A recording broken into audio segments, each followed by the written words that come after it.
Last update হলো যে America এসেছিল মধ্যপ্রাচ্যকে বাঁচানোর নাম করে, বিশাল বিশাল ঘাঁটি তৈরি করে আরব রাষ্ট্রের মধ্যে বসেছিল এবং আরবের পেট্রোডলার পকেটে করে বাড়ি ফিরছিল।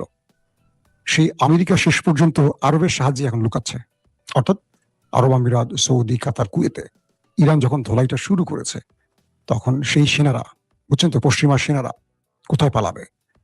কাতারের যারা আছেন, কাতারের পুলিশের সহযোগিতা নিয়ে স্পেশাল বিমানে হারিয়ে যাচ্ছেন। দুবাইতে বিশেষ বিমানে করে তারা গোপন জায়গায় চলে যাচ্ছেন, কুয়েতে, আরব আমিরাতে, সব জায়গায়। কিন্তু এই ঘাঁটিগুলো যুগের পর যুগ কেন করেছিল আমেরিকা? যে তোমাদেরকে আমরা বাঁচাবো ইরানের হাত থেকে বা তোমাদের শত্রুদের হাত থেকে। এখন তারা নিজেরাই পালাতে শুরু করছে আরবদের রেখে। আরবরা বলছে, তোমরা আমাদের বাঁচাতে এসেছিলে, এখন তোমরা পালাচ্ছ কেন? তাহলে তোমাদেরকে এত বছর ধরে যে আমাদের তেল বিক্রি টাকাগুলো দিয়েছি, তোমাদের কাছ থেকে যে অস্ত্রগুলো কিনেছি, ডিফেন্স সিস্টেম কিনেছি, এগুলো আমাদের কি লাভ হচ্ছে? আরবরা বলছে, তুমি তো নিজেকে বাঁচানোর জন্যই ব্যস্ত, আর তোমার ভাই ইসরায়েলকে বাঁচাতে ব্যস্ত, আমাদেরকে ধোঁকা দিচ্ছ কেন? ইরান এই যুদ্ধে কয়েকটা মেসেজ দিয়েছে পৃথিবীকে, খেয়াল করবেন। এক, ইরান চাইলে পুরো পৃথিবীর সাথে একা লড়তে পারে, সে হারুক বা জিতুক সেটা বড় কথা না, সে সাহস করতে পারে, তার বুকের মধ্যে সেই সাহসটা আছে। প্রমাণ এক। প্রমাণ টু, আরব বিশ্বকে বুঝিয়ে দিয়েছে ইরান যে আমি যদি তোমার বিরুদ্ধে লাগি, তোমার আব্বা তোমাকে বাঁচাতে পারবে না। তুমি আমার সাথে আপোষ করে চলো, তুমি তোমার বন্ধু পরিবর্তন করো, তুমি আমাকে বন্ধু না বানিয়ে তুমি এত হাজার মাইল দূরের একজন বন্ধু বানিয়েছো যে নিজে বিপদে পড়ে নিজেই পালাচ্ছে তোমাকে সামনে রেখে। তুমি কাকে বন্ধু বানিয়েছো? আমি যে তোমাদেরকে মারছি একা, তোমার আব্বাকেও মারছি, তোমার বড় ভাই ইসরায়েলকেও মারছি, তোমাদেরকেও মারছি। আসো, তুমি চিল্লাই পাল্লা করতেছো কেন? আসো, একটা মিসাইল মারো আমাকে। আমি তোমার আব্বার ঘাঁটি উড়িয়ে দিয়েছি, তোমার আব্বারা পালিয়ে উঠছে হোটেল উড়িয়ে দিয়েছি, সেখান থেকে পালিয়ে গেছে রিসোর্ট কেন্দ্রে, সেটা উড়িয়ে দিয়েছি, সেখান থেকে চলে গেছে আরেক জায়গায়, সেটা উড়িয়ে দিয়েছি, এরপর তারা আরেক জায়গায় পালিয়েছে, এইভাবে তারা পালাতে থাকবে। তাহলে তোমাদের লাভ হলো কি? এখন পর্যন্ত কোনো আরবের দেশ পাল্টা আঘাত ইরানে করার সাহস করেনি। তারা সম্মিলিত আক্রমণের প্ল্যান করছে। তারা আবার ভাবছে, যদি আমরা আক্রমণ করি ইরানে, তাহলে তোমাদের সাজানো গোছানো দেশটাকে ইরান রাখবে না, তামা করে ফেলবে। অর্থাৎ আমরা একটা আক্রমণ করলে ইরান তো অনুমতি পেয়ে যাবে, বৈধতা পেয়ে যাবে, তখন ইরান আমাদের পিঠে চামড়া রাখবে না। এই জন্য আরব রাষ্ট্রগুলো 2 পা সামনে যাচ্ছে, 10 পা পেছনে যাচ্ছে, 10 পা পেছনে যাচ্ছে। তারপরও আমেরিকা বা ইউরোপ কোন খেলা দেয় আর তারা কি করে আমরা দেখতে চাই।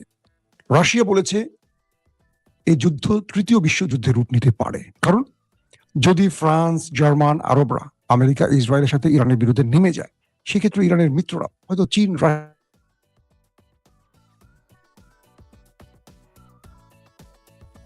আবার প্রবলেম।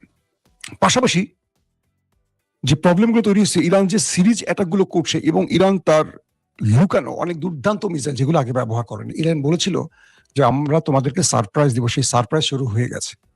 এমন মিসাইল মারছে যেগুলো পৃথিবীর কোনো আকাশ প্রতিরক্ষা সিস্টেম ইন্টারসেপ্ট করতে পারছে না।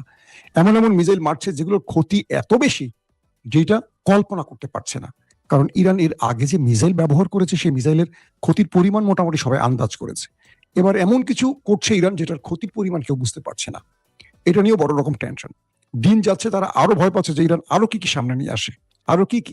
একদিকে হরমুজ প্রণালী পুরো কন্ট্রোলে রেখে মাই শুরু করছে, একদিকে আকাশে তারা শত্রুর বিমান ফেলে দিচ্ছে।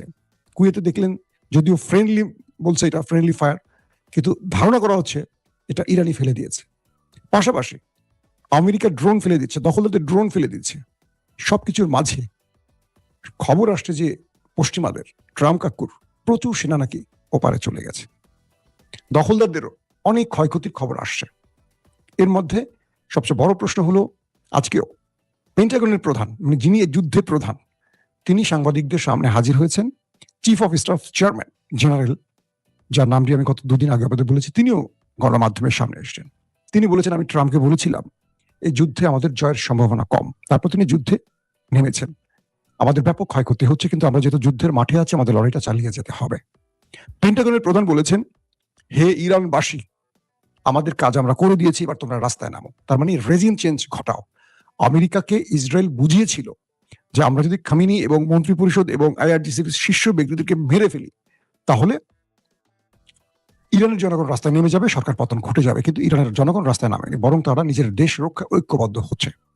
আর রেজা শাহ পাহলেভির যারা আছেন অনুগত, তারা এখন ভয় পাচ্ছেন যে রাস্তায় নেমে কোন ধোলাইটা খাই, কারণ ইরানের জনগণ এখন রাস্তায় আছে। কাউকে ছাড় দেবে না। সবকিছু মিলে ডোনাল্ড ট্রাম্পের যে প্ল্যান ছিল রেজিম চেঞ্জ, সরকার পতনের, সেই প্ল্যানটা ব্যর্থ হয়ে গেছে। এখন ট্রাম্প বলেন, পেন্টাগনের প্রধান বলেন, ইসরায়েল বলেন, সবাই বলছে রাস্তায় নামো, রাস্তায় নামো, কেউ রাস্তায় নামছে না ইরানের। কি করণীয় এখন? ট্রাম্প আকাশ থেকে যে স্ট্রাইক চালাচ্ছে, এভাবে কখনো ইরানের সরকার পতন হবে না, মরে গেলেও হবে না। অবকাঠামোর ক্ষতি হবে, কিছু মানুষের প্রাণ যাবে, কিন্তু রাষ্ট্র দখল বা সরকার পতন হবে না। কি করণীয় আছে এক্ষেত্রে? আমাদের সামরিক বিশেষজ্ঞরা বলছেন যে এক্ষেত্রে আমেরিকাকে স্থল অভিযান চালাতে হবে। আমেরিকা ইরানের স্থল অভিযান চালাতে পারবে? আমি আজকে মিডল ইস্টের যতগুলো গুরুত্বপূর্ণ চ্যানেল আছে, বিশ্লেষক আছে, আমেরিকা রাশিয়ার, সারাদিন পর্যবেক্ষণ করেছি, তাদের আলোচনা দেখেছি, তাদের বইগুলো পড়েছি, খুঁজেছি যে তথ্যগুলো। ভৌগোলিকভাবে ইরান এমন একটি পজিশনে আছে, চারদিকে পাহাড় পর্বত বেষ্টিত। ইরানকে আক্রমণ করার বিশাল ব্যয়বহুল একটি ব্যাপার আছে আমেরিকার জন্য। এবং পথে পথে যারা ইরানে আক্রমণ করবে, তারা গাড়ি, মানে তাদের ট্রুপ ক্যারিয়ার, সামরিক সরঞ্জাম, সামরিক সদস্যদের প্রাণ সব ক্ষয়ক্ষতি হবে। কারণ পুরো পথে পথে ইরান মাইন পুঁতে রেখেছে। আকাশ থেকে যেটুকু পারবে তারা ক্ষয়ক্ষতি করবে, কিন্তু তারা যখন স্থলে অভিযান চালাতে আসবে, সেটা ইরাক দিয়ে আসুক বা যে কোনো রাষ্ট্র, মানে যে কোনো দেশ দিয়ে ঢোকার চেষ্টা করবে, চারদিকে যেহেতু পাহাড় পর্বত, বিশাল এলাকা, প্রায় কত 31টা না 32টা প্রদেশ, ইরানের 31 থেকে 32টা প্রদেশ, এর মধ্যে 24টা প্রদেশে আমেরিকা ইসরায়েল অ্যাটাক করেছে, কিন্তু ইতিমধ্যে 24টায়। তারপরও ইরান বলছে যে না, এই যুদ্ধ ওরা শুরু করেছে, আমরা শেষ করব। দমে যাচ্ছে না, মাইট চলতেছে। ইরানে আক্রান্ত হচ্ছে, কিন্তু ইরান, পৃথিবীর বড় বড় গণমাধ্যম বলছে না হয়তো, কিন্তু ইরান পাল্টা আঘাত করে যাচ্ছে, এটাই শুধু এখন বলা হচ্ছে। এখন যে বিষয়টা তৈরি হয়েছে যে ইরান যত রকম বাধা আসুক, তারা বলছে যদি আমেরিকা স্থল অভিযানে আসে, আমরা অপেক্ষায় আছি। কারণ এই পাহাড় পর্বত দিয়ে, সরু পথ দিয়ে, অলিগলি দিয়ে, পাহাড়ের ভেতর দিয়ে তারা যখন আসবে, একটা মাইন বিস্ফোরণ হবে। আমেরিকা এই লম্বা যুদ্ধে যেতে চাচ্ছে না। আর ইরানের পক্ষ থেকে আজকে বলা হয়েছে যে আমরা লম্বা যুদ্ধের জন্য, দীর্ঘ যুদ্ধের জন্য প্রস্তুতি নিয়েছি। ট্রাম্পের গলা শুকিয়ে গেছে। ইরান যখন বলছে আমরা লম্বা যুদ্ধের জন্য প্রস্তুতি নিয়েছি, কারণ লম্বা যুদ্ধে ট্রাম্প চান না। ট্রাম্প চাচ্ছেন একটা স্ট্রাইক চালাবেন, একদিন দুই দিনে প্রথম সারির ব্যক্তিদেরকে মেরে দিবেন, রেজিম চেঞ্জ ঘটে যাবে। কিন্তু ট্রাম্প, ইসরায়েল বা যারা যুদ্ধের মূল পরিকল্পনাকারী, তারা বুঝতে পেরেছেন যে ইরান দমে যাচ্ছে না বা দমে যাবে না। ইরান আর 7 থেকে 10 দিনে যুদ্ধ চালিয়ে দিলে পুরো মধ্যপ্রাচ্য অচল হয়ে যাবে। ইতিমধ্যে মধ্যপ্রাচ্যের সাথে পুরো পৃথিবী বন্ধ হয়ে গেছে, বিমান চলাচল বন্ধ হয়ে গেছে। কাতারের গ্যাস ক্ষেত্রে হামলা হয়েছে, পুরো গ্যাস বন্ধ।